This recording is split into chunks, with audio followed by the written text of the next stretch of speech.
começando mais um M, o seu programa de empreendedorismo, marketing e entretenimento aqui no YouTube. Minha bancada, Michele Senise e Márcio Escudeiro. Estamos com um convidado assim, com um sarrafo lá em cima, de altíssimo nível, muito bacana, pessoa muito simpática. Pô, aqui tá dando o seu tempo aqui pra gente trocar uma ideia muito legal.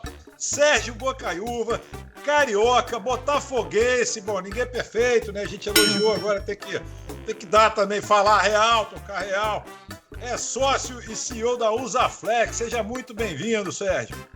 Obrigado, Sandro. Obrigado, bancada. Estou aqui à disposição de vocês. Agradeço o convite aí para essa resenha. Vamos lá.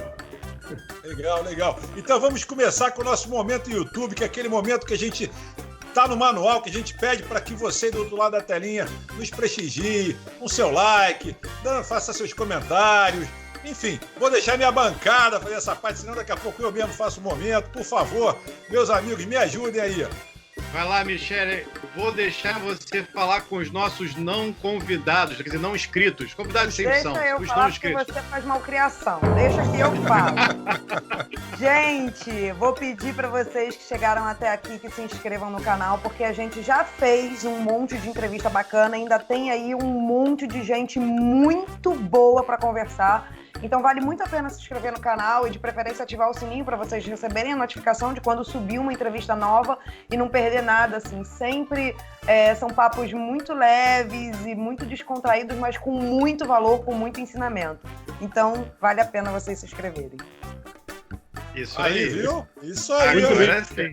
Gosta quem domina o pedaço, Michele. Eu acho que as mulheres são empreendedoras, são voluntariosas, são realmente quem mandam na mesa, na bancada. Não, deixa que eu falo, porque o Márcio faz malcriação, briga com quem não é inscrito e eu quero que a pessoa se inscreva, mas, poxa, com carinho, com educação, sem malcriação, né, Márcio? Ela botou ordem nessa bancada, Sérgio, ela veio para botar ordem, a bancada era masculina, toda masculina, ela veio, botou ordem e a gente fica na nossa, né? Vamos fazer o quê?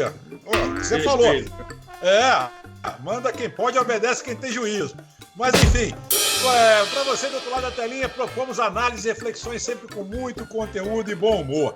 E o nosso convidado de hoje é economista, pós-graduado em marketing, tem uma experiência profissional de 40 anos atuando no mercado como CEO, diretor, gestor, enfim, passagens foi CFO da Embeleze, diretor comercial do Banco Modal, presidente e sócio executivo no Mundo Verde, sócio fundador da Tática e, como falamos na abertura, hoje é sócio e CEO da Usaflex.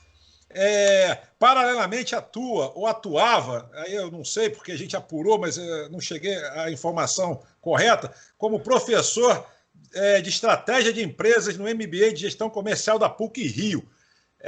Você ainda é professor também, Sérgio? Só porque eu não consegui essa informação.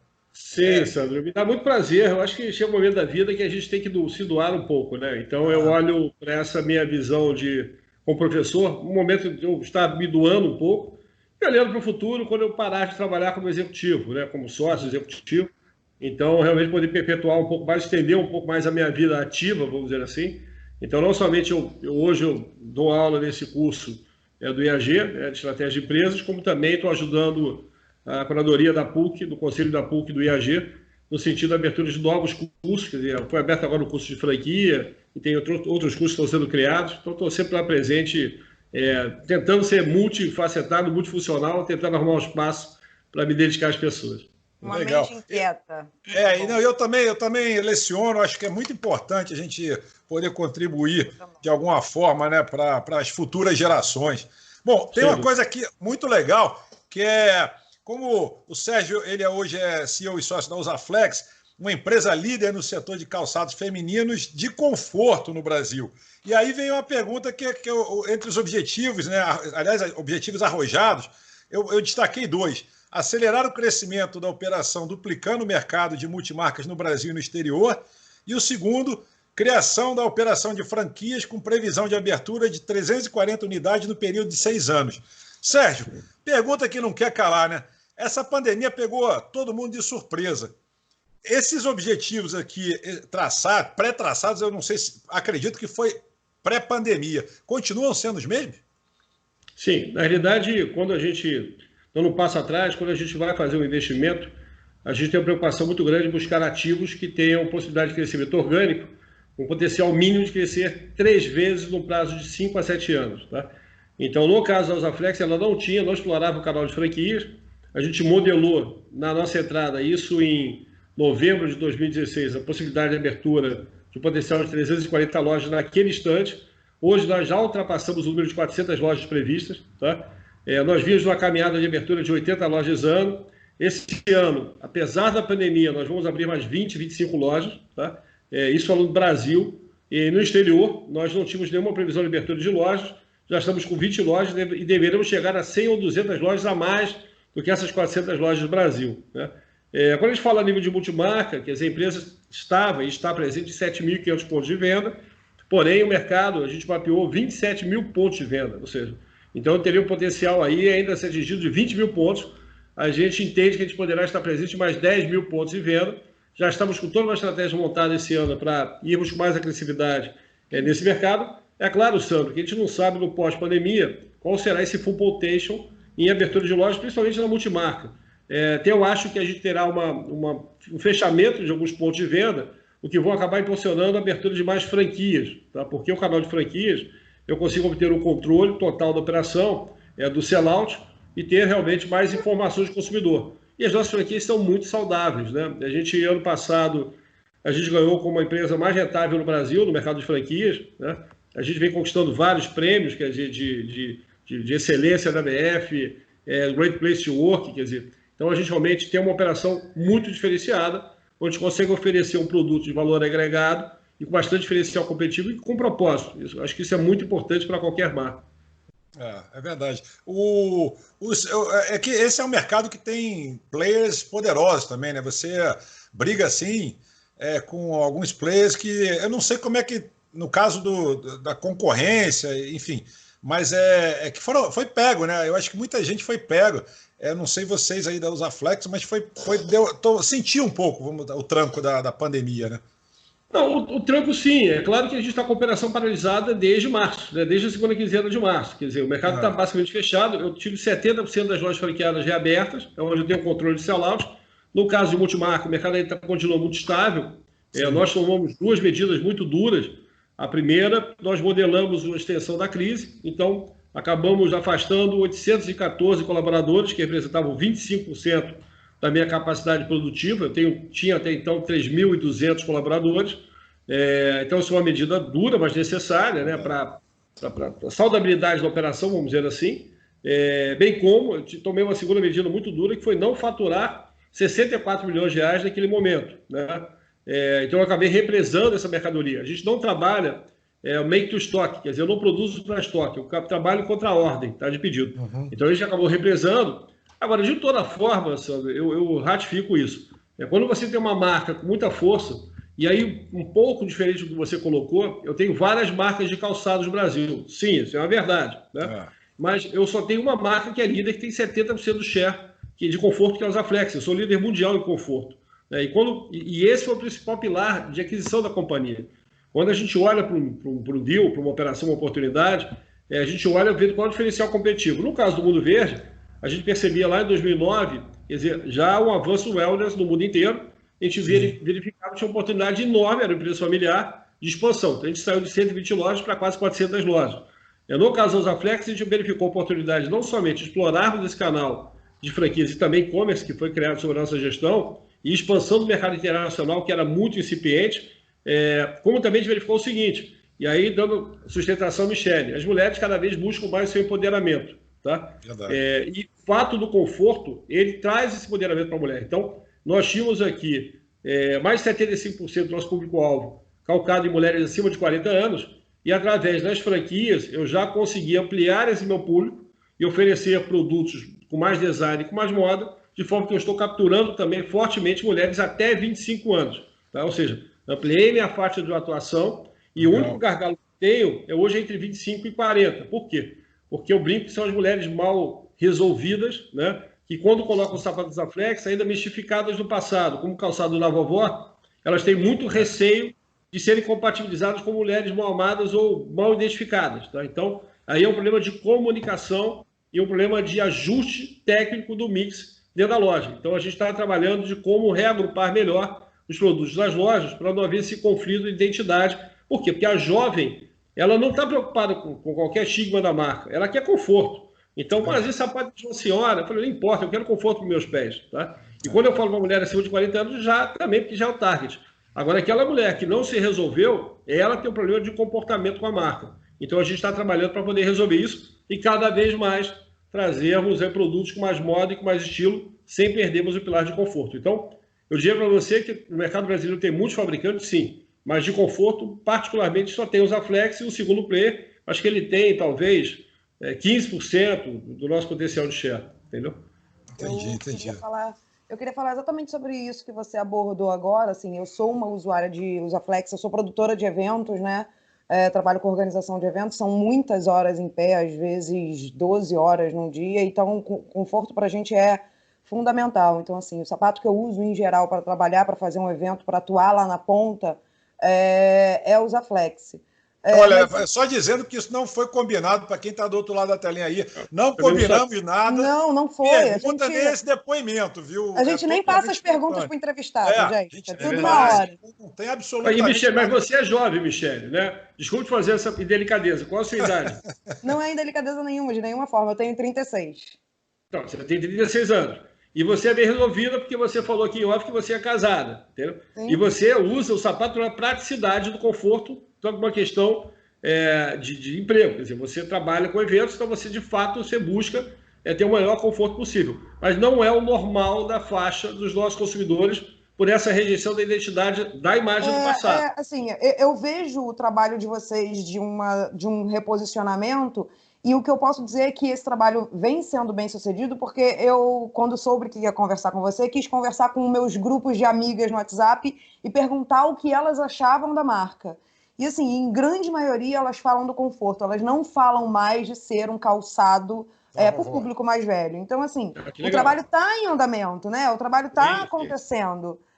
Eu queria só saber de você se você tem ideia de quando esse trabalho vai finalizar. Quando você olhar, em que momento, em quanto tempo você vai olhar e vai falar, opa, reposicionei. As pessoas entendem o meu calçado como um calçado de conforto e não mais como um calçado de velho, um calçado para o público mais velho. Você acha que isso aí vai acontecer em, sei lá, em quanto tempo? Você consegue dimensionar? Você consegue dizer? Então, Michele, a gente tem um cuidado muito grande quando a gente compra uma empresa de fazer uma modelagem muito precisa. A gente erra muito pouco, tá? Felizmente. É porque a gente tem muito cuidado na escolha do ativo e a gente fica muito tempo pesquisando, tá? E fazer um desenvolvimento daquele investimento. No nosso caso, a gente entende que com 5 anos a gente já vai ter alcançado esse patamar. Eu vou te falar por quê. Não adiantava eu chegar aqui e tentar impregnar a minha equipe, tá, com essa visão, com essa mudança de visão, porque eles foram criados com uma visão de sapatos com estilo para senhoras. Tá? Então eu tinha toda uma questão cultural na companhia. Como também não adiantava, por maior que seja o meu fluxo de caixa, quer dizer, o meu investimento na companhia, sair jorrando dinheiro para fazer um marketing agressivo dessa mudança de perfil, porque teria uma ruptura e eu perderia a base de sustentação da companhia, que já eram mulheres acima de 40 anos, quer dizer, e totalmente fidelizadas à marca. Então isso você tem que construir realmente aos poucos. E o canal de franquias ele é muito importante para essa mudança de cultura. Por quê? Porque o canal de multimarca ele já estigmatizou que a nossa marca está lá, o nicho de calçado de conforto. Então você tem a linha Care, né, que Joanete, Diabetes, enfim, que é muito forte, vende muito, tem um giro excepcional e dá uma rentabilidade maravilhosa para o lojista. E ele, quando olhava para os Zaflex, falou, peraí, os Zaflex não tem que competir com outras categorias. Eles funcionam muito bem nos sapatos funcionais, vamos dizer assim, tá? Que era uma visão de ortopédica lá do início da companhia. Então, a partir das franquias, aí sim eu consigo capturar. E também não adianta, porque eu tenho que ter no mínimo uma massa de 250 lojas espalhadas por todo o território nacional, de tal forma que vocês possam tangibilizar essa mudança. Então, é uma mudança que é totalmente estruturada, que vai desde a mudança do desenvolvimento com um pouco mais de agressividade, design e moda, sem perdermos o pilar do conforto, a um ponto de venda onde eu consigo trabalhar e uma comunicação integrada. Quando eu consigo trabalhar isso e criando outros canais, eu tendo uma omnicabilidade, eu consigo ter uma operação estruturada e eu consigo reverter essa visão realmente que existia, que era impregnada, do sapato da vovó. Né?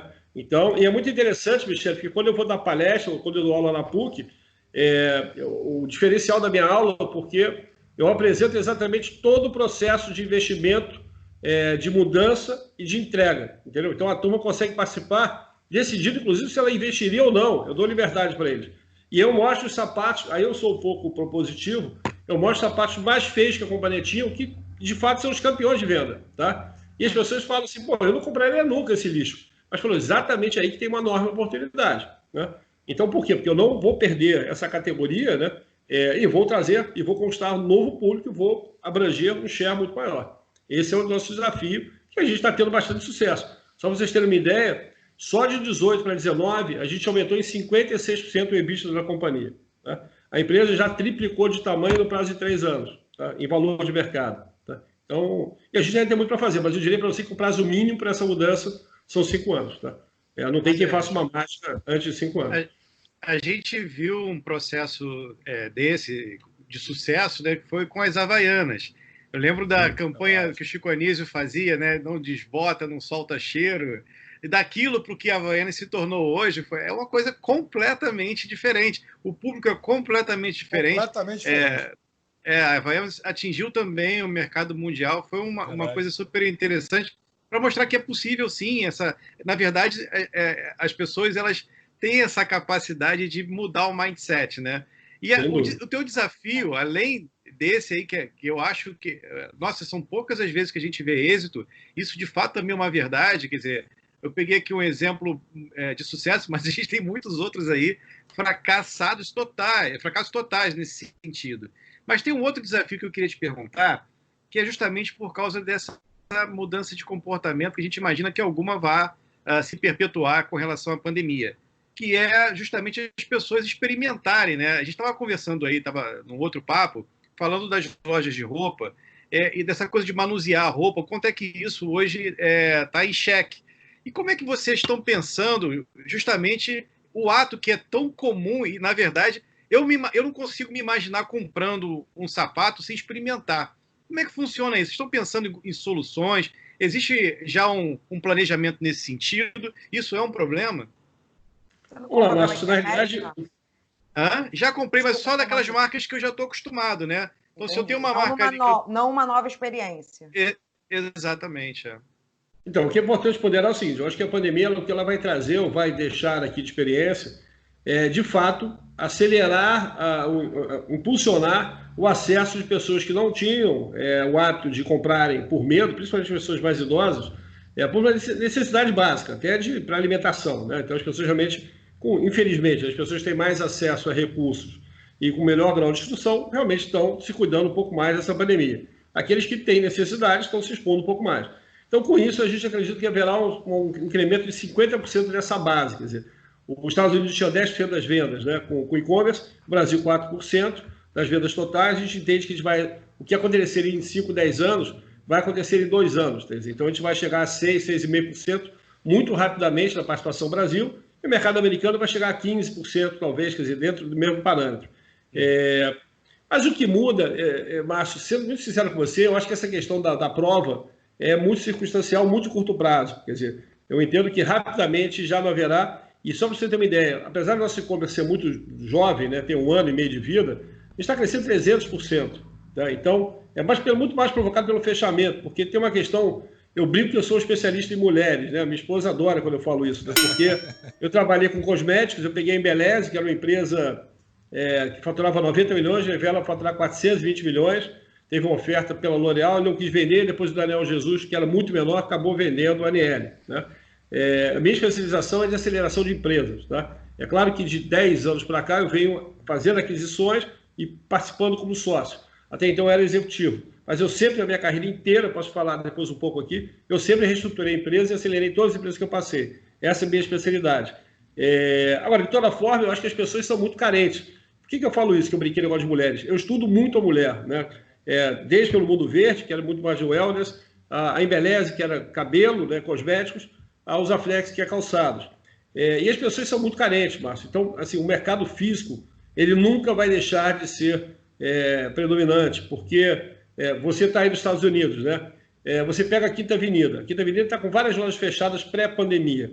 Mas isso por um abuso de excesso de abertura de lojas. Tinha algumas marcas que só em Manhattan tinham 55 lojas, quando cabiam no máximo 15 lojas, entendeu? Então, eu acho que o capitalismo acabou provocando uma abertura desenfreada de lojas, e aí tem um erro, sim. Eu acho que a gente tem que pensar na omnicabilidade, quer dizer, eu tenho que respeitar a jornada do consumidor e oferecer todos os serviços e valores ao consumidor final. Mas eu acho que nunca o consumidor vai deixar de valorizar uma loja física, nem que seja para ter um showroom, tá? Porque essa experimentação, de fato, que você colocou que é uma preocupação, ela é essencial para uma venda de produto. Agora, sim, quando eu olho o mercado americano, principalmente o mercado europeu, principalmente o americano, existe já uma característica de mercado que a pessoa pede 50 sapatos, né, acaba escolhendo 2 e devolve os outros 53.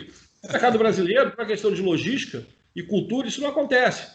Mas, de fato, eu acho que é muito mais provável que a gente tenha no futuro algumas lojas de showroom, de algumas grandes marcas, do que efetivamente você tendo um processo totalmente frio, somente de e-commerce. Não é à toa que as principais empresas do mundo, o Alibaba, o Amazon, enfim, elas estão indo para o mercado físico, porque elas não somente querem buscar inteligência de mercado, informação de BI, mas esse contato humano ele é muito importante. As pessoas são muito mais carentes do que a gente imagina. E esse foi o lado positivo da pandemia, que tentou reaproximar as famílias, nem que de forma forçada, vamos dizer assim. Verdade. E esse relaxamento que tem acontecido, o Sérgio, aconteceu o relaxamento, a gente tem vários depoimentos, a gente tem, por exemplo, um correspondente nosso internacional lá de Portugal, o Davi, que já nos passou informação que já houve relaxamento lá em Portugal, ele fica mais especificamente na cidade do Porto, que houve o efeito manada. Nos Estados Unidos também já tivemos vários relatos que com relaxamento houve efeito manada. E aqui no Brasil, vi há pouquíssimo tempo, né, aquela cena do Leblon, em vários outros bairros na cidade do Rio de Janeiro, o povo parece que foi a cura, né? Parece que anunciaram a cura, né? Quando na verdade não é um relaxamento. Isso mostra, né, realmente essa carência que você falou agora, né, como as pessoas têm a necessidade de ver outras pessoas, de estar em contato com outras pessoas, até pondo em risco a sua saúde, né? Porque para ficar confinado, gente. É verdade. Mais, Sandro. E na realidade, mas são duas situações diferentes, tá? Uma, as pessoas não aguentarem mais e quererem se encontrar, quererem se divertir, que é uma característica principalmente do carioca, né? A outra é de serem isoladas, serem carentes porque são sozinhas, né? Então essas pessoas precisam. Eu tenho um relato do Mundo Verde que é bastante interessante. Logo que a gente comprou o Mundo Verde, veio um advogado, uma senhora deixou uma herança muito grande. Por que isso? Porque, na realidade, ela só era assistida e atendida todo dia que ela ia numa determinada loja nossa por uma vendedora. Então, todo dia ela ia numa loja do Rio de Janeiro e comia lá um salgadinho, tomava o seu café, enfim. E ela era respeitada, coisa que a família não fazia. E, obviamente, a gente acabou não aceitando essa herança. Coitada, aquela senhora deve ter se revirado no túmulo. A gente acabou doando 50% da herança dela para entidades e os outros 50% para a família, né? Porque entendeu que era o mais justo, né, vamos dizer assim. Mas as pessoas são muito carentes. Então, o serviço, no ponto de venda, ele é bastante interessante, bastante diferenciado, e ele realmente é quem... O nosso papel, como franqueador, é levar o público para a loja. Agora, a retenção, ela acontece no ponto de venda, né? Eu entendo que ali que é realmente onde o show acontece. Legal.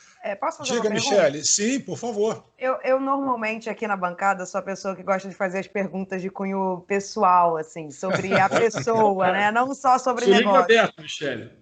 E aí eu queria, assim, você falou aí, eu pesquisei também seus resultados no Mundo Verde, você triplicou o número de lojas, você aumentou consideravelmente o faturamento, na Usaflex você tem um desafio parecido também. Eu queria saber se isso é o que te move, se é isso que você gosta de fazer. Não, Michele, eu vou falar um pouco assim do Sérgio Bocaiúva. Eu faço 30 anos de casado no que vem, muito bem casado, tenho 2 filhos, sou um farrista de natureza, adoro noitada, adoro bagunça, adoro ver gente, minha esposa sabe disso. Tenho uma relação muito respeitosa com ela, mas bastante transparente. Mas desde pequenininho eu adorava contar dinheiro, né? Eu tinha um cofre dentro do meu quarto, eu adorava todo dia, eu contava dinheiro, sempre tive uma visão ligada à economia. Então, eu comecei na minha vida profissional trabalhando em banco, exatamente para ver o back-office, como é que funcionava essa operação, né? E logo depois eu já fui para varejo de grandes empresas, fui Caterpillar, fui Bob's, depois Embeleze, enfim, e aí por diante. E de 15 anos para cá, eu felizmente não trabalho por dinheiro. O que me move, sendo muito verdadeiro, é transformar a vida das pessoas, tá? Eu completei 55 anos esse ano, Eu sempre atingi minhas metas, sempre coloquei metas na minha vida, sempre atingi com 29 anos de idade, você tem ideia, eu era diretor de uma empresa que faturava 14 bilhões de dólares. Então, diretor financeiro. Então, tipo assim, eu sempre atingi as minhas metas muito rapidamente, né? Sempre antes do que eu tinha proposto. Mas o que me move já de mais de 15 anos para cá é transformar a vida das pessoas. Então, quando eu entro num projeto como esse, é muito comum que, no primeiro momento, as pessoas não acreditem no meu discurso, né? O exemplo, né? Eu acredito particularmente que um dos grandes pilares de sucesso que eu tenho é respeitar a sede das companhias. Então, eu sou carioca, eu venho para cá toda segunda-feira, não agora na pandemia, que os voos estão loucura, mas normalmente segunda-feira eu vou de 6h30 da manhã, moro em Ipanema, então eu acordo 4h15 para sair de casa 5h15, para poder chegar no aeroporto 5h30, pego o voo, para poder pousar aqui 8h30 para 10 horas da manhã estar na fábrica. Trabalho 14, 16 horas por dia e volto na quinta-feira à noite. Tá? A fábrica é onde? Fica em Igrejinha. Igrejinha fica 1 hora de Porto Alegre. Sim. Eu durmo em Gramado, que eu estou a 20 segundos de Gramado. E aí, obviamente, por que eu faço isso? Porque a cultura da companhia, o DNA da companhia está aqui, né? E ela é muito mais forte do que a minha participação. Eu sempre falo que eu sou um forasteiro, né? Porque eu tenho tempo de entrada e de saída, e erro muito pouco com esse tempo. Então, mas quando eu chego, as pessoas têm muita dificuldade de acreditar. Imagina os Zaflex. Os Zaflex é uma empresa que há 5 anos patinava, ficava no mesmo nível de faturamento. Quando eu cheguei para eles, falei que ia levar a empresa para faturar R$1 bilhão, no prazo de 7 anos, que a gente abriu 340 lojas, que ia ampliar o mercado internacional. Cara, esse cara aqui é louco, né? Ou então é um carioca fanfarrão, né? Que é sacanagem, né? Veio aqui conhecer as gaúchas, vai ser um pegador, quer dizer, imagina as barbaridades possíveis. Infelizmente, eu só divido o mercado financeiro, falo muito palavrão, é uma coisa muito feia, mas eu acabo tentando ser um mínimo educado aqui, polido. Mas o que me dá mais satisfação é porque, normalmente, quando eu compro a companhia, eu só trago 2 executivos. Eu trago um financeiro, que normalmente acaba levando a área de TI, e trago um comercial, né? O resto, eu tenho uma gama enorme de desenvolver pessoas. Então, eu digo para todo mundo, falo assim, olha, você ganha X, você daqui a 5 anos você vai ganhar 7 vezes o que você está ganhando hoje. E eu mostro que essa pessoa tem essa oportunidade e aconselho a pessoa, capacita a pessoa, desenvolve a pessoa. Isso não importa. Da mesma forma, você tem ideia, eu não tenho mesa. Eu tenho uma característica, uma qualidade, que eu trato todos de forma muito igual e de forma muito personalizada. Então, eu tenho muita dificuldade de guardar nomes, mas eu guardo muito detalhe, né? Então, eu acabo, de uma maneira mais popular, vamos dizer assim, me ambientando com todos os colaboradores. E eu acabo impregnando isso na companhia. Então, o que gera e motiva muito mais transformar as pessoas às quais eu estou liderando, tá? E aí é muito interessante, porque ao final desse processo, as pessoas voltaram para a faculdade, começaram a estudar inglês, tiveram a oportunidade de viajar para o exterior, mudar de casa, comprar carro novo, quer dizer. E é isso que me dá. É lógico que o aspecto financeiro é relevante, a gente leva isso em conta e tal, mas é muito mais o desafio do projeto, de poder transformar. E eu só acredito que tem 2 pilares na minha vida, né? E de sucesso. São pessoas, gente, que acho que é o pilar mais importante, e inovação. Então, se eu tenho uma pessoa que está capacitada, está motivada, está engajada, está sendo desenvolvida, está sendo reconhecida, ganhando dinheiro, né? Você tem ideia, 10% da nossa participação a gente acaba devolvendo para toda a estrutura, né? É um mote nosso, tá? Uma forma de liderar que a gente faz.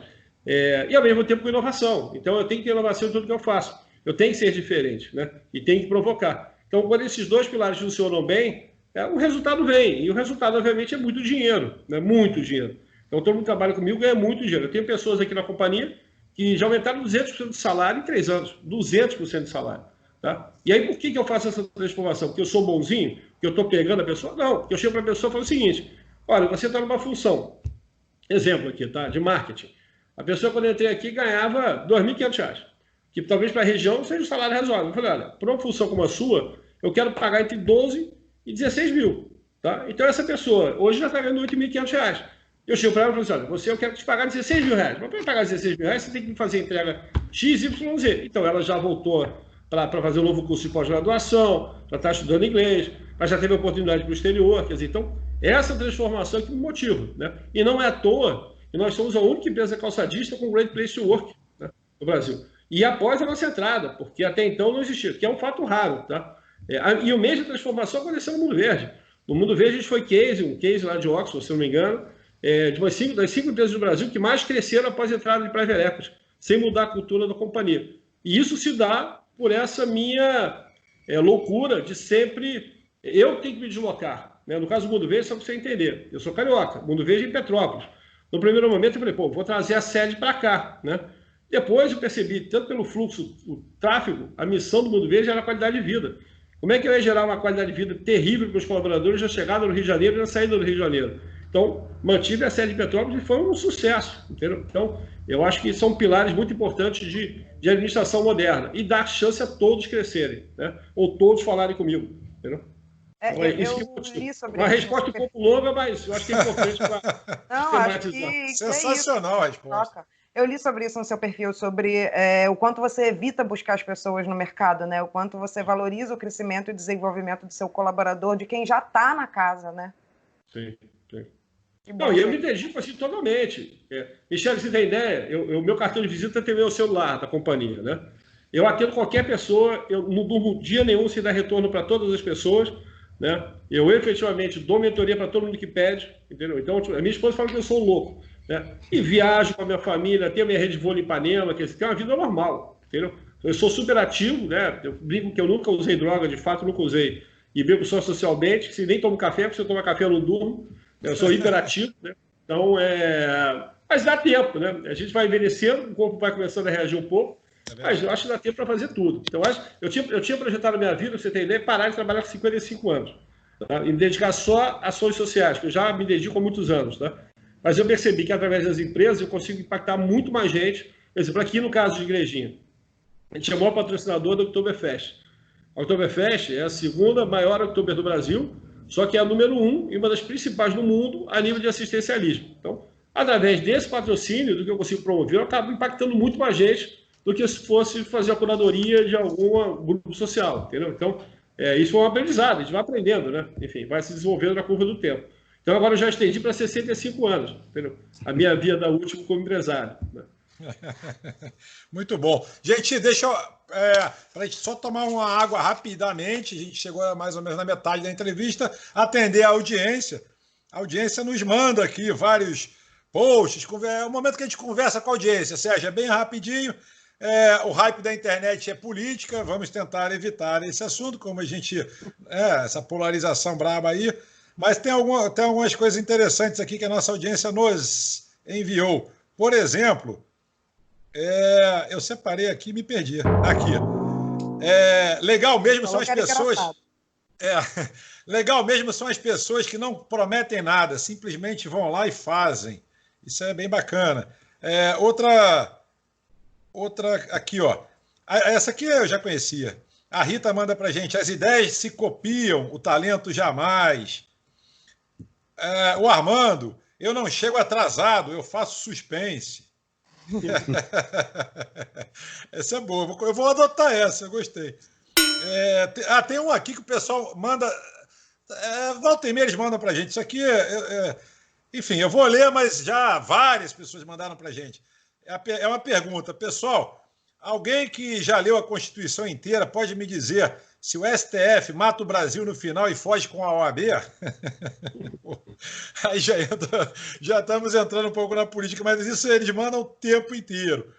Então, tem uma legal aqui, Bia. Ela manda assim: um pouco de perfume sempre fica nas mãos de quem oferece flores. É um provérbio chinês, bem bacana. Bom, a gente vai lendo aos pouquinhos e lembrando sempre, né, que a gente lê, né, como diz o nosso amigo Márcio Escudeiro, a gente lê apenas as mensagens, os posts de quem está inscrito no programa. Por isso, se você, meu amigo, não está inscrito, não adianta, nós não vamos ler o seu post. Se inscreva, entendeu? Ative o sininho, dê o joinha, porque realmente a gente fica muito... empolga a gente, né? Nos motiva Faz mais. Bem. Faz bem. A carência, né? Aquela carência que a gente estava falando aqui. A gente também é carente, a gente também quer você pertinho, pô. É verdade. É verdade. E aqui também, só para fechar o momento audiência, só mais um. Aqui também é legal que o Fred manda para a gente: como líder de negócios, minha busca nunca foi apenas ganhar dinheiro. Também se tratou de construir uma grande empresa duradoura. Isso também é bem legal. Entendeu? Ele não mandou o sobrenome, mas fiquei curioso. Mas bem bacana. Márcio, nosso momento audiência. Tem muita coisa aqui, mas o pessoal está mandando dica, inclusive de livro, né? Que a gente sempre dá dica de livro. Legal, isso é legal. E o Marcelo mandou uma dica de livro. A gente, no momento da dica de livro, eu vou passar essa dica. Podemos falar agora a dica de livro, não? Já aproveitar esse momento audiência, a dica de então, livro. Vamos Vamos na carreira aí. Vamos na carreira. O Marcelo disse que a dica de livro dele é O Jeito Harvard de Ser Feliz, do Sean Ashore. E aí ele diz que o autor é um dos mais populares palestrantes do TED Talks. Ou seja, foi a dica de livro do Marcelo. Então, Michele, tem uma dica de livro aí para a galera? Eu adoro, porque minhas dicas de livro são livros mais leves, mais de história. Aí a audiência pega a dica de vocês, estuda, evolui, aí pega a minha, relaxa. Um livro que eu adoro, que eu li tem algum tempo, mas que eu adorei, é A Menina que Roubava Livros. Depois fizeram um filme. Eu raramente gosto de filmes baseados em livros, porque eu acho que desconstrói um pouco o imaginário do leitor, mas esse eu gostei. Então é uma história que eu gosto muito. Vale muito a pena, Michele, é muito bom. Márcio Escudeiro, tem uma dica de livro aí, então, já que você... Tenho, sim. Um livro que eu gosto muito, chamado A Cauda Longa, é do Chris Anderson. Vale muito a pena ler esse livro, é fantástico. Eu recomendo muita coisa para você, meu amigo. Legal. Você não é inscrito, precisa ler, não. Faz o que da vida. Nosso convidado mega especial, Sérgio Bocaiúva, tem alguma dica? Te pegou de surpresa, mas se não tiver também não tem problema, não. Rapaz, essa eu vou ficar devendo. Uma coisa que eu faço, infelizmente, eu faço pouco é ler, porque minha vida é tão atrapalhada, tão atribulada que, enfim, antigamente eu conseguia até ficar atento no avião e conseguir ler. Hoje em dia a correria é tão grande que eu não consigo ter tempo. Porque eu acabo voltando para o Rio só nas quintas-feiras, acabo sexta-feira me dedicando à mentoria ou às aulas, quer dizer, então, ou conselho de outras empresas. Então, realmente sobra muito pouco tempo. Infelizmente, porque eu gosto muito de ler. Mas, ultimamente, não tenho conseguido ter tempo para isso. Eu gosto muito de jogar vôlei. Então, quando você for jogar lá na sua rede Ipanema, me convida, porque eu já jogo bem, hein? Sou alto, jogo bem. Então já fico ali à frente da 500, ali quase na Garcia d'Água. Então, já está convidado, pode aparecer. Se puder filmar e mandar pra gente, Sérgio, o Sandro jogando. Nossa, eu adoraria. A gente já está esperando o Sandro cantando. Vamos evitar essa polêmica, que eu acho que vai ser aquela de audiência forte. Eu me garanto no vôlei, cantando não, mas no vôlei eu me garanto. E a minha dica vai para o Jogo Infinito, do Simon Sinek, né, do mesmo autor de Comece pelo Porquê e Juntos Somos Melhores, da editora Sextante. Então, fechamos aqui o momento dica de livro. Momento Forrest Gump, já tem tempo que a gente não tem, né, Márcio? Então... Cara, hoje eu não tenho. Eu estou saudoso do momento Forrest Gump, mas eu vou... Contador de histórias, é um momento que a gente conta histórias aqui, Sérgio. Eu prometo aí a gente pega várias histórias e geralmente são analogias a bichos. Mas o Márcio ficou sem criatividade de um tempo mal com bicho. Eu tô brigado com os bichos. Eu queria fazer uma pergunta para o nosso convidado.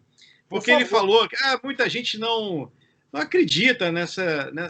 quando a gente chega já propondo essas mudanças e apontando ali que as melhorias, né? E Sérgio, eu acho que essa é uma grande dificuldade. Eu já vi isso acontecer algumas vezes, né? Quando você entra numa empresa, às vezes a cultura da empresa, ela tenta te isolar, ou tenta te impedir, impõe algumas barreiras, né? Como é que você faz para lidar com isso? Porque é difícil, não é fácil, não. Você chegar, mudar comportamento, mudar estrutura, mudar visões. Como é que funciona esse teu trabalho nesse sentido, que eu acho que deve ser ali um negócio muito complicado? Não, mas eu acho que até que no meu caso, eu acho que eu dou sorte. Pelo menos nas empresas que eu comprei, né, nesses últimos tempos, tanto o Mundo Verde como aqui os Aflex, que o ambiente já era muito diferenciado, né? Uhum. Claro que são situações muito diferentes. O Mundo Verde tinha 19 colaboradores, a franqueadora, ao final tinham 70. Aqui eu já entrei com algo próximo a 2.800, chegamos a 3.400. É um tamanho bem divergente, com plantas industriais, quer dizer, tem uma complexidade um pouco maior. Mas eu acho que o importante é você ter muita transparência na forma de comunicar, delimitar muito bem qual é o papel e a responsabilidade de cada parte, quer dizer, ter as políticas muito claras, muito objetivas. Eu acho que quanto mais próximo do colaborador você está, independentemente de nível, e quanto mais respeitosa for essa relação, eu acho que é mais fácil você mudar. Então, naturalmente, as pessoas que não se adaptam a essa cultura, elas acabam se expelindo, né? Eu dou chance a todo mundo, mas também provoco, tá? Sem provocar. E as pessoas que são provocadas, ela mesmo sai do processo, elas percebem que elas não têm espaço mais para estar no ambiente conturbado ou contaminado, ou provocarem o ambiente contaminado, né? Então, eu acho que é muito natural, mas eu acho que vem muito da liderança, eu acho da forma de condução da liderança que acaba obtendo sucesso. E, de novo, eu acho que grande parte, cara, do sucesso das empresas é gente. Eu bato muito nessa tecla, é gente, gente, gente, gente. Então, você tem que disseminar isso, estar muito próximo, muito transparente, com uma visão muito clara. E o fato das pessoas não acreditarem é muito normal, né? Porque no próprio Mundo Verde, né, eu chegava, tinha 100 lojas, eu falei que ia chegar a quase 400 lojas, que ia chegar também próximo de 1 bilhão de faturamento. O pessoal falou, esse cara é um louco varrido, né? E só acreditaram quando efetivamente eu mostrei a nova sede, que eles tangibilizaram que eu não sairia de Petrópolis, né? No caso aqui também, eu fiz um novo prédio, um novo centro administrativo, acoplado ao anterior, e aí eles perceberam de fato que eu não estava brincando. Eu falei, gente, se eu estou alugando apartamento em Gramado, não é transitório. Se fosse transitório, eu ficaria aqui em Igrejinha, né? Então, eu acho que é um pouco dessa cultura. Agora, sempre você encontra com as pessoas que não se adaptam. Então, essas que não se adaptam, naturalmente acabam sendo expelidas, né? Isso é natural. Então, as poucas pessoas de fora que eu trago, elas vêm preencher o espaço dessas pessoas que realmente não conseguiram, ou por uma dificuldade técnica, ou por uma dificuldade da condição pessoal, né? Que é o grande erro das pessoas, infelizmente, né? Ou por estarem incomodados, ou por ter um caráter um pouco não tão criterioso, vamos dizer assim, né? Então, aí que acaba tendo uma dificuldade de adaptação. Ô, Sérgio, como é que você... A gente pergunta isso para todos os convidados, né, que a gente está em época de pandemia, e eu não gosto desse termo, mas, enfim, é o termo corriqueiro, né, que todo mundo vem falando aí, inclusive na grande mídia. Como é que você vê esse novo normal, esse período pós-pandemia? Como é que você enxerga aí, como é que vão ser as relações, não só profissional, como pessoais também? Você acha que vai mudar muita coisa?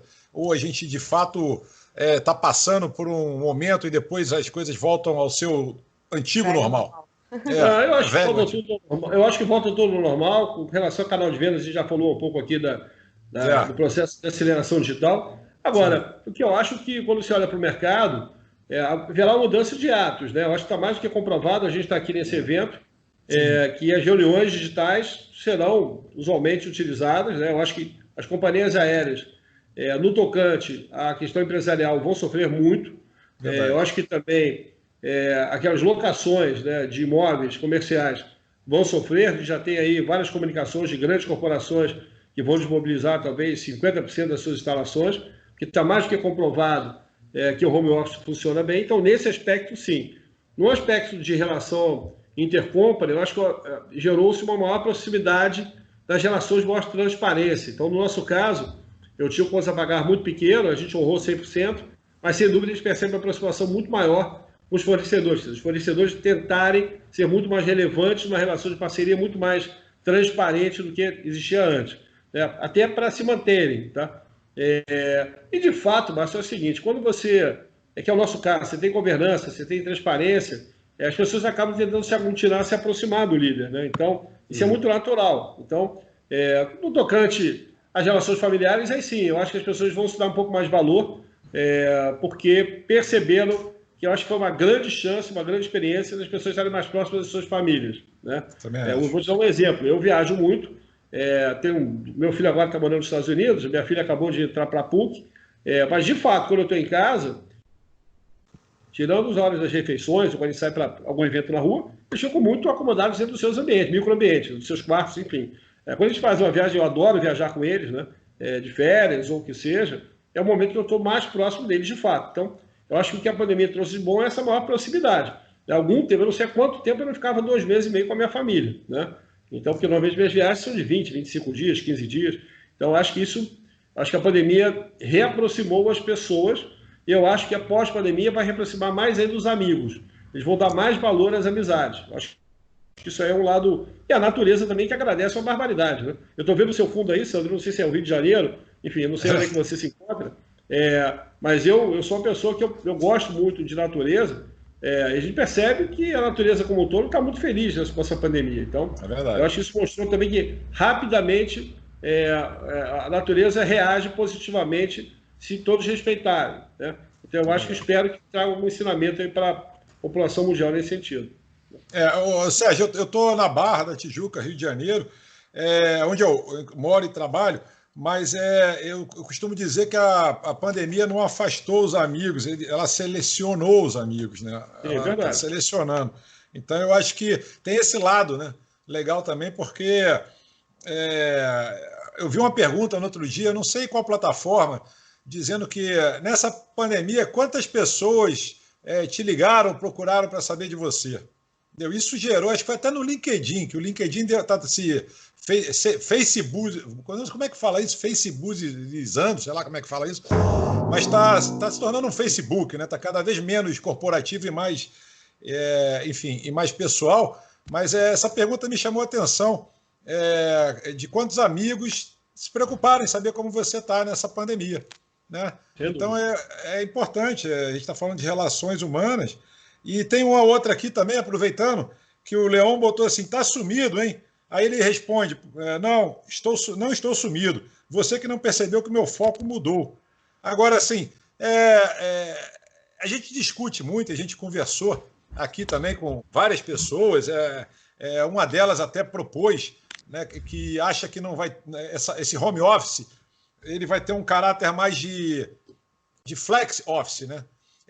Como vocês aí, no caso da Usaflex, vocês perceberam, assim, vocês estão pensando em colocar uma parte do pessoal em home office, até porque, né, foi comprovado em algumas empresas, né, que o pessoal produz mais, gerando uma economia considerável e tal, mas perde o contato, né, perde a interação, perde o dia a dia.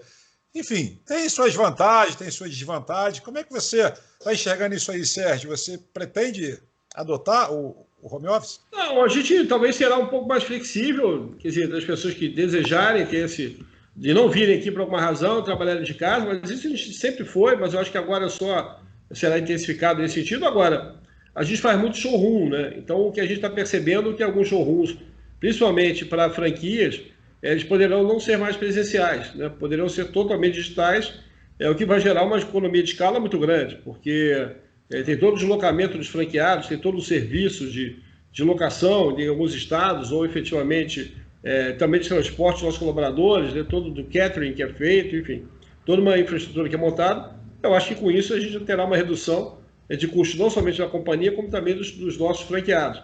Então, eu acho que são algumas mudanças de paradigma, bem como também, como eu falei anteriormente, o deslocamento para algumas viagens de presenciais, com a agência nossa, enfim, em São Paulo, né, de marketing, agora será totalmente digital. Quer dizer, então, eu acho que essa mudança é que vai ser um pouco mais forte. Eu acho que a presença física, aí depende muito do ramo também, tá, Sandro?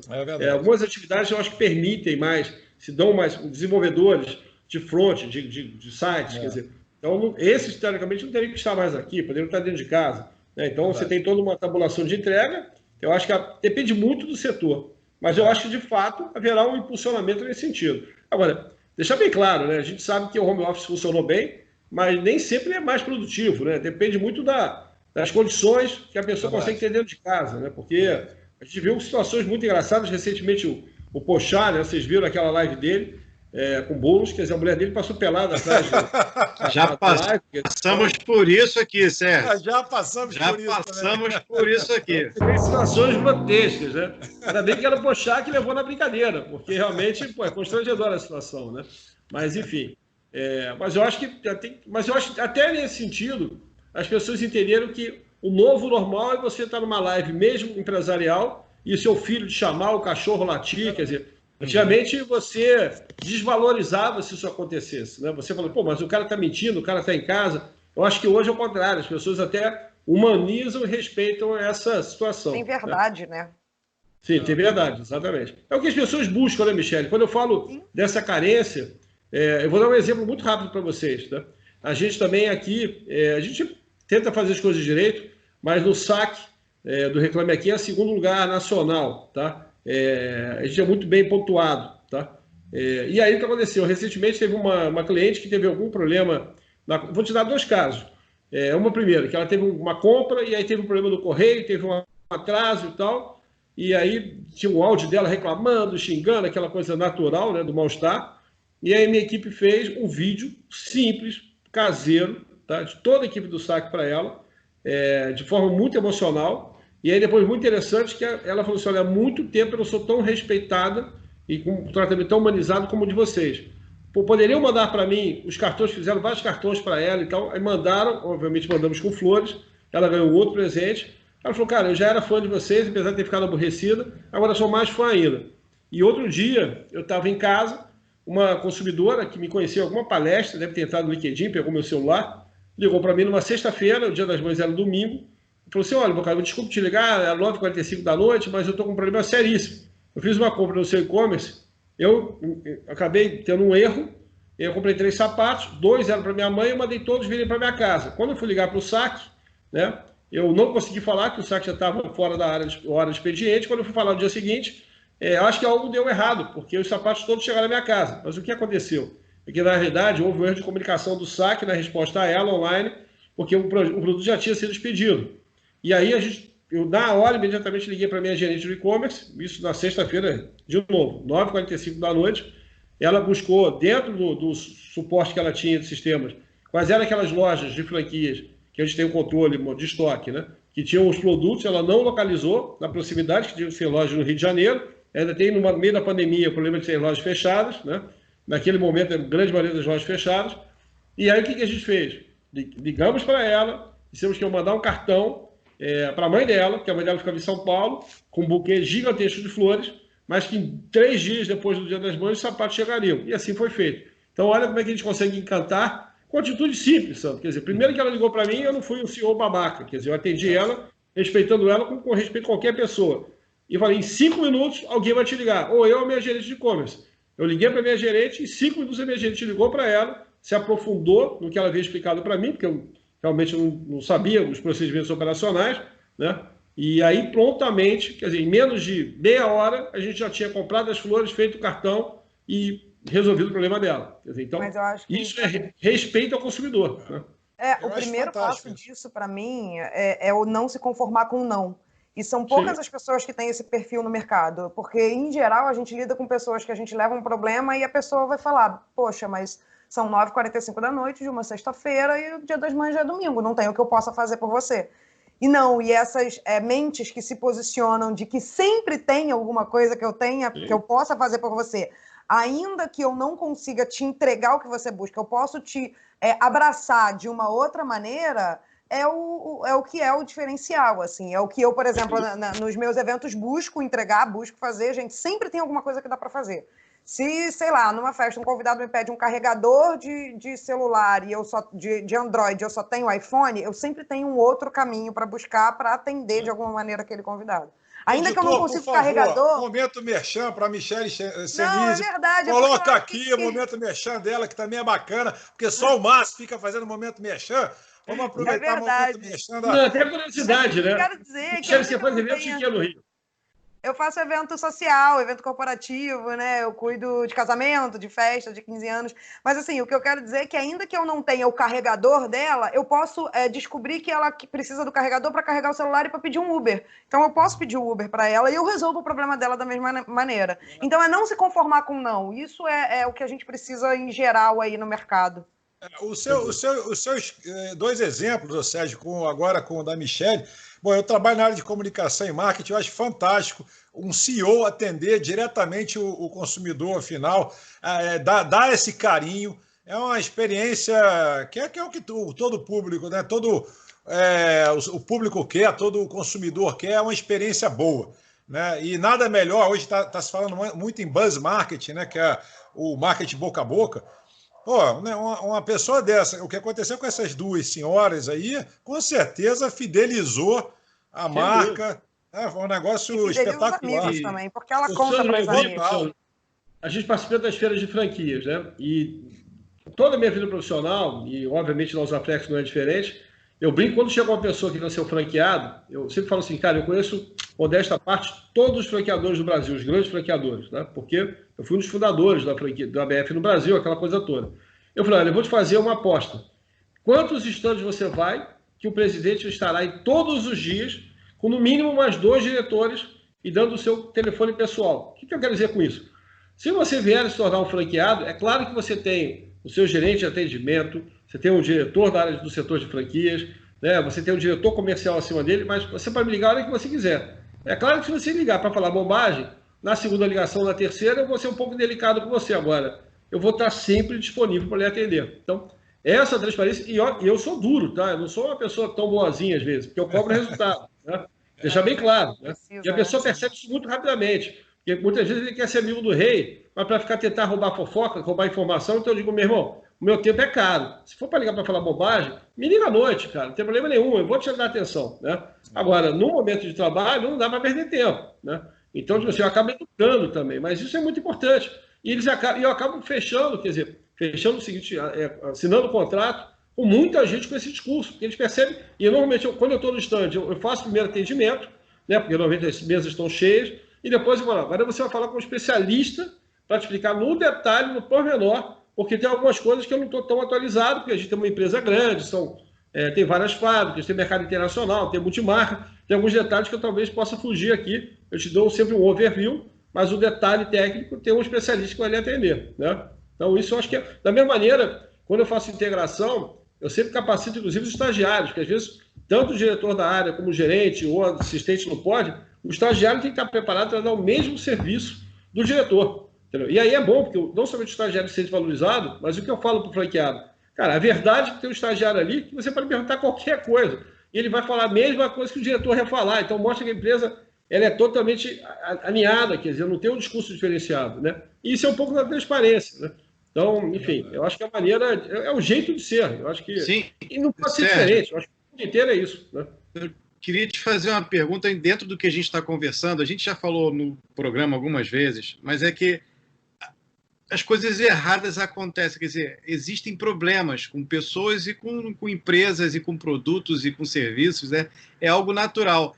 E o que diferencia é justamente a maneira com que a gente lida com esses problemas. Quer dizer, uma entrega que não acontece, um produto que não vai do jeito que deveria. Enfim, eu queria perguntar, e saindo um pouco da parte do produto, e aí indo para a tua carreira, que é uma coisa que a gente sempre diz, que a gente vê as pessoas de sucesso e acha que na vida é só sucesso, que só deu certo, que tudo aconteceu da melhor maneira, que a gente não passa por problema. E obviamente você teve problema, e uma mensagem que a gente sempre deixa aqui para quem está nos assistindo é que o que muda é justamente o que mudou ali para aquela senhora que comprou o produto e não chegou, que é como você lida com isso. É dentro disso que está o sucesso, é você saber exatamente como enfrentar os fracassos? Eu acho que é mais do que isso, né, Márcio? Eu acho que eu acho que é trabalhar, né? Eu brinco que o único lugar que o sucesso dentro do trabalho é no dicionário, né? Isso é uma lenda antiga, mas é verdade. Eu acho que quando você trabalha com seriedade e com objetivo, né? E mostra que todos são iguais, principalmente. E às vezes, posso ser muito sincero com você, eu acho que o único erro que eu cometi foi um erro que eu sabia que daria errado e foi uma curva de aprendizado. No Mundo Verde eu tinha sócio. Quando eu comprei o Mundo Verde foi em 2009, então eu tenho 55, eu tinha 42 anos, talvez, por aí, tá? Uhum. E trouxe os 2 diretores que tinham 26 anos, nunca tinham sido nem gerentes na vida, tá? Para serem diretores. E desenvolvi, depois eu trouxe o terceiro, todos garotos, tá? Hoje um deles é CEO, até da Imaginário, que é o Donato, que é um talento de mercado, que é o Donato Ramos. Mas o que em determinado momento a garotada queria? A gente abriu, uma frente de alimentação saudável, que era o restaurante, que era o Verdano, tá? Uhum. Eu tinha muitas dúvidas, mas eles achavam interessante, brigaram, aí eu abri uma loja no centro da cidade, sem fazer link nenhum com o Mundo Verde. Eles falaram, bom, você é muito conservador, a gente tem que abrir no Barra Shopping. Eu falei, rapaz, não tem problema nenhum, a gente vai abrir e vai perder 2 milhões e meio de reais, perdemos 3 milhões e 200. E o meu sócio, que é o fundo, disse, Boca, você é louco, você vai abrir um negócio que vai perder dinheiro. Eu falei, cara, deixa eu te falar, serão os 3 milhões de reais ou 2 milhões e meio mais bem pagos do mundo. Tá? Se der certo, lindo. Se der errado, vai ser uma curva de aprendizado para eles e provar, vai ficar aprovado que eles não têm um planejamento adequado e não estão preparados. E eles não esquecem essa experiência. Então, eu digo sempre que muitas vezes a gente tem que arriscar. Eu acho que não é errar, eu acho que é testar hipóteses. Né? Você está sempre testando hipóteses. Né? Agora, você tem que mensurar o risco. No meu caso, naquele momento, perder 2,5 milhões não era nada. Tá? E às vezes perder 10 mil reais é muito. Então você tem que avaliar do tamanho do seu bolso até qual é o limite que você pode errar. Né? Aqui na Osaflex, quando a gente já no segundo ano, foi 2018, a gente começou a trazer algumas personalidades. Eu trouxe a Maria Fernanda Cândido, né, como garota propaganda. Né? E aí eu dei um pouco mais de liberdade naquele momento. Eu devia estar com 140 lojas, talvez, 130 lojas. De ser um pouco mais ousado. E aí, respondendo aquela primeira pergunta lá da Michelle, naquele momento eu não poderia ser tão ousado ainda no quesito de moda, estilo. E aí o mercado reagiu de forma contrária. Mas foi uma expectativa, foi um risco calculado, entendeu? Eu perdi vendas? Não perdi vendas. Mas a gente percebeu que naquele momento ainda não tinha uma massa crítica, através de franquias, que me desse esse salto maior. O mercado não reagiu compatibilizando, acordando tão bem essa mudança de perfil. Então, eu acho que você tem que sempre testar. Eu acho que faz parte do jogo, né? E quando a gente erra uma curva de aprendizado. Eu acho que errar faz parte. No Brasil, as pessoas têm muita vergonha de errarem, né? No mercado americano, no mercado que é mais evoluído de startup, normalmente a pessoa erra 2, 3 vezes até ter sucesso. E essa é uma premissa do Vale do Silício, né? É incentivado lá você, de fato, testar hipóteses. É o tempo inteiro você... O tempo inteiro. Você pega o Jorge Paulo Lema, que é um dos expressores, exponentes do Brasil, ele quebrou, não é que ele perdeu dinheiro, ele quebrou 2 vezes na vida dele, né? Quebrou, né? E aí depois ele se levantou. Agora, mesmo lá com o banco, garantia, ele, através de gestão de algumas empresas, vários negócios deles não deram certo, vários. É porque as pessoas também têm, às vezes, sem vergonha de falar. No meu caso, eu não tenho, porque realmente não aconteceu. Mas vários negócios deram certo, né? E aí, talvez com um pouco de ousadia, né? De botar a garotada, né? Para tocar alguns projetos, né? Pega o próprio pessoal do BTG também, que fizeram várias operações de investimento e acabaram obtendo sucesso. Então, é normal, quer dizer, então é uma curva de aprendizado para todo mundo, né? Então, faz parte do show. Tá? É verdade. Gente, estamos nos aproximando daquele momento de cruzarmos a bandeira quadriculada, do final do programa. Eu tenho uma fofoca para vocês. Aliás, antes de pedir as considerações finais, tem uma fofoca interessante que me assustou, inclusive. Início de mês, né? A gente lá na agência, com alguns funcionários novos, a gente foi efetuar o pagamento, né, desses funcionários novos e tal. E tem alguns que começaram a usar. A gente pede sempre para usar um determinado banco, uma bandeira, não vou fazer mexer aqui do banco, mas enfim. E tem uma galera nova que entrou que está usando esses bancos virtuais, né? Vários bancos virtuais que estão na modinha. Gente, no dia agora, tem, sei lá, pouco tempo atrás, 3 dias atrás, 2, 3 dias atrás, que foi feito, quer dizer, da gravação desse programa, né? Quando a gente foi efetuar o pagamento dessa galera mais nova que usa esses bancos virtuais, os bancos estavam fora do ar.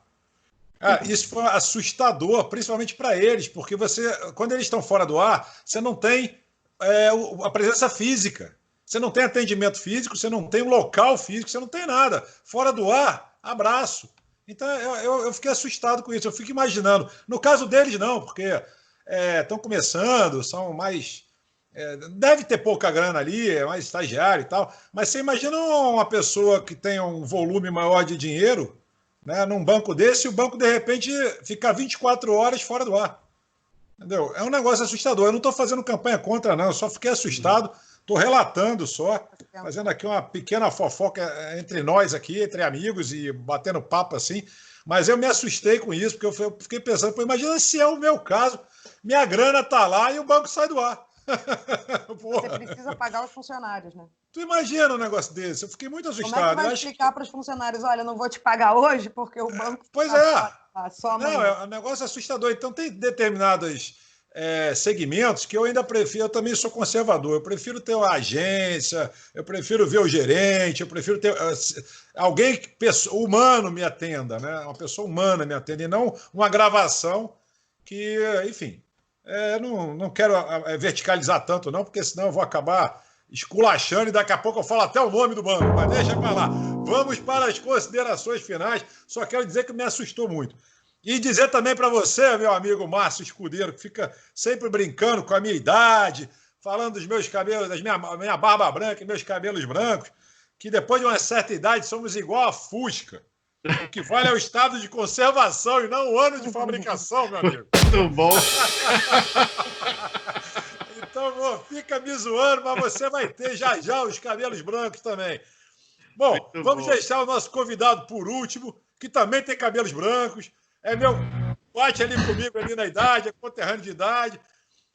Vamos começar, ladies first, então deixar a Michele começar nas considerações finais e o nosso convidado encerra esse excelente programaço de hoje. Por favor, Michele.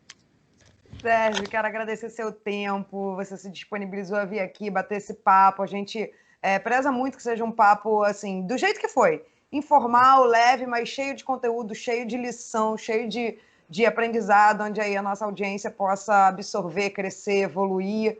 Então, quero te agradecer, porque, assim, foi incrível, eu adorei conversar com você. Obrigada pelo seu tempo.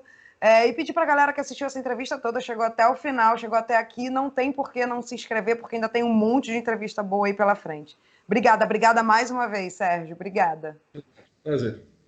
Legal. Meu amigo Márcio Escudeiro, esse momento você adora palestrar.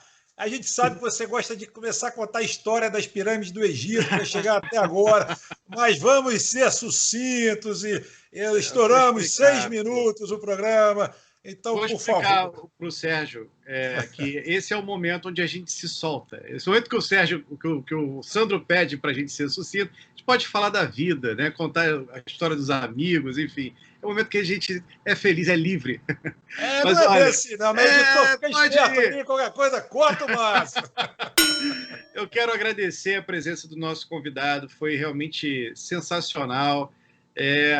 A gente sempre leva para você aqui oportunidades de reflexão sobre vários assuntos, e eu acho que hoje a gente teve aqui muitas, né? Então, o que mais importante é justamente aproveitar esse momento onde a gente tem um pouquinho mais de tempo do que tinha antes para se informar, para buscar conhecimento, buscar coisas interessantes e se reinventar, porque esse é o momento de se reinventar. Se você está aí, e muita gente, Sérgio, a gente sabe disso, que perdeu o emprego, né? Ou a empresa fechou, pegar essas histórias inspiradoras de gente que sabe fazer, que faz acontecer, é muito bom e acho que realmente ajuda a galera a se superar. Então, te agradecer muito pela presença, agradecer muito pelo compartilhamento, né, da tua experiência e dizer para a galera ficar ligada que tem muito mais pela frente. Legal, obrigado. Sempre um prazer. É verdade, Sérgio. Eu também quero agradecer em nome de toda a equipe aqui do M. Pô, muito bacana, entrevista sensacional. E vou te cobrar o vôlei lá em Ipanema, hein? Depois vou estar te passando um WhatsApp para quando você estiver no Rio. Vou lá jogar. Sandro, não faça isso. O Márcio pode ficar tranquilo que a primeira cortada que ele receber, ele sai da quadra e não volta nunca mais. Eu já joguei, já fui federado, mas isso é outra história, vocês vão ver só. Sérgio, por favor, pode encerrar o programa, suas considerações finais. Pô, muito bacana tê-lo aqui. Agradeço mais uma vez o convite, é um prazer dividir com vocês essa plataforma. Eu sempre digo que eu me inspiro muito em empreendedores, né? Aí o pessoal me chama muito para palestra de empreendedor. Falei, galera, vocês escolheram o cara errado, e eu sempre começo as minhas palestras falando isso, porque eu não me considero empreendedor, de fato, tá? É claro que quando você vai no dicionário, empreendedor, quem é? É um cara que constrói a coisa do nada, e esse não sou eu, e esse para mim é o verdadeiro empreendedor, porque ele se dispõe, se joga de cabeça, não tem medo de errar, quebra, depois levanta de novo, é criativo, e tem o empreendedor, que aí sim eu me enquadro, que é aquela pessoa que pega aquele ativo de qualidade e acelera. Seria muito mais um acelerador. Acho que a palavra correta seria um acelerador e não empreendedor. Tá mal instalado ali, né? E, obviamente, eu só existo porque existem empreendedores talentos que conseguem construir ativos de qualidade, né? Seja lá a família Tunes, que construiu o ativo do Mundo Verde, seja aqui a família Lauck, que construiu a Operação Zaflex. Esses, de fato, são pessoas que merecem todo o crédito e todo o respeito, porque o que eu faço é pegar empresas com estruturas familiares, que em grande parte têm vários problemas societários, né, principalmente de sucessão e de não desenvolvimento, e não necessariamente você ter um filho quer dizer que ele vai ser tão ou mais capaz que você, até porque essa nova juventude tem muitas frentes diferenciadas, né, com muitas opções. Então, eu acho que a grande dificuldade do empresário, que é o empreendedor nato, é saber o momento de fazer a passagem da companhia, né? De tal forma que ele possa não somente perpetuar aquela marca, mas ele se capitalizar e ganhar dinheiro em cima dessa passagem, escolhendo corretamente um bom investidor e um bom parceiro, porque dinheiro tem muito disponível no mercado, né? Para bons ativos, o que não falta é recurso. O difícil é você escolher um bom investidor que venha agregar valor. E esse é o meu papel, quer dizer, é o que eu venho me prontificando, é isso que realmente me dá prazer. A minha esposa sabe, meus amigos sabem, e alguns amigos meus até falam, pô, Boca, você precisa trabalhar há muitos anos, você trabalha para quê? Você pega avião no meio do Covid, pô, se expõe, ainda é conselheiro de outras empresas, viaja o mundo inteiro. Quer dizer, eu sou um cara que não fico no escritório, tá? Eu, na média, fico 2 dias por semana somente no escritório, estou sempre no campo visitando cliente, visitando fornecedor, indo no mercado internacional, participando de eventos. Mas isso me dá prazer, quer dizer, eu acho que ter relação com as pessoas e aprender, né? Já que eu tenho pouco tempo para ler livros, né? Mas estar em contato com as pessoas e ter essa troca, eu acho que isso que é prazeroso na vida. Eu acho que é um momento da sua vida que você tem que sonhar e tentar executar. Você vê, o Sandro quer jogar vôlei, né? Ele não aprendeu até hoje, ele está tentando ver se ele aprende. Eu falei para ele que ele pode ir lá tentar. Vou lá tentar. É uma oportunidade da vida. Pode ser que ele tenha jeito, né? Mas enfim. Mas é isso. Mas eu quero, desculpa a brincadeira, mas agradecer a vocês mais uma vez. Me coloco sempre à disposição. Se quiserem disponibilizar meus contatos também, fiquem à vontade para disponibilizar, não há problema nenhum. Eu tento atender dentro do possível todo mundo. E foi um prazer realmente contar com essa bancada aí. Muito obrigado pelo convite. Obrigado, Sérgio. Obrigado, minha bancada, Michele Senise, Márcio Ribeiro. Obrigada, mais uma vez. A gente se vê sempre aqui no YouTube de segunda a sexta. Pessoal, abraço, beijos e abraços. Até a próxima. Valeu. Tchau.